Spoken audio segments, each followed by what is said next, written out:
মাঝে মাঝে কারোর সাথে কথা বলার সময় কোনো কথার টপিক ভুলে যাই বা কোনো জিনিস খোঁজার সময় আসলে ওই জিনিসটা কোথায় রেখেছিলাম এটা ভুলে যাই। এরকম নানা রকম আমাদের সমস্যা হয়ে থাকে। আর এটা কিন্তু স্মরণশক্তি কমে যাওয়ার একটা লক্ষণ। আর স্মরণশক্তি কমে যাওয়া অনেকের জন্য একটি সাধারণ সমস্যা। এর সম্ভাব্য কিছু কারণ রয়েছে এবং প্রতিকারও রয়েছে। তো আজকে আমরা সেই বিষয়গুলো সম্পর্কেই আলোচনা করব। তাহলে চলুন আগে জেনে নিই স্মরণশক্তি কমে যাওয়ার কারণগুলো। ১. মানসিক চাপ। বেশি চাপ বা উদ্বেগে স্মরণশক্তির প্রভাব ফেলতে পারে। ২. অপর্যাপ্ত ঘুম। ঘুমের অভাব স্মৃতিশক্তিকে দুর্বল করে। সঠিক সময়ে না ঘুমানো স্মৃতিশক্তি কমার আরেকটি কারণ। তৃতীয় বিষয় হচ্ছে অস্বাস্থ্যকর খাবার।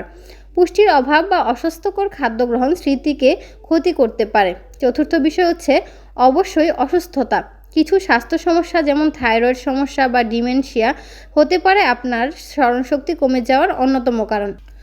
পঞ্চম বিষয়টি হচ্ছে খারাপ কোনো অভ্যাস। নেশা, পর্ন এডিক্টেড এরকম নানান অভ্যাসের কারণেও কিন্তু অনেক ক্ষেত্রে আমাদের স্মরণশক্তি কমে যায়।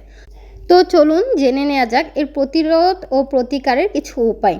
১. নিয়মিত ব্যায়াম। শারীরিক সক্রিয়তা মস্তিষ্কের কার্যকারিতা বাড়াতে সহায়তা করে। তাহলে প্রতিদিন চেষ্টা করবেন 30 মিনিট হাঁটার বা কিছু শারীরিক ব্যায়াম করার। দ্বিতীয় বিষয় হচ্ছে সঠিক ঘুম।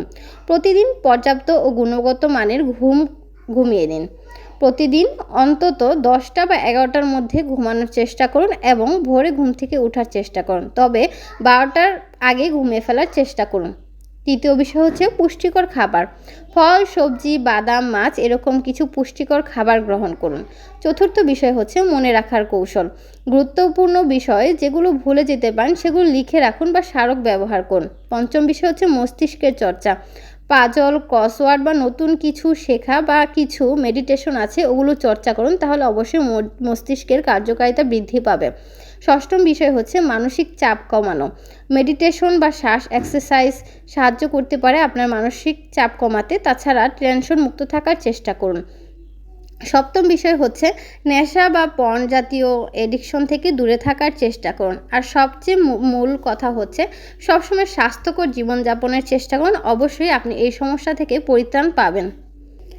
আর তাছাড়া যদি কোনো ডাক্তারি সমস্যা থাকে অবশ্যই কোনো ডক্টরের পরামর্শ নিয়ে আপনার সমস্যাগুলো সমাধানের চেষ্টা করুন।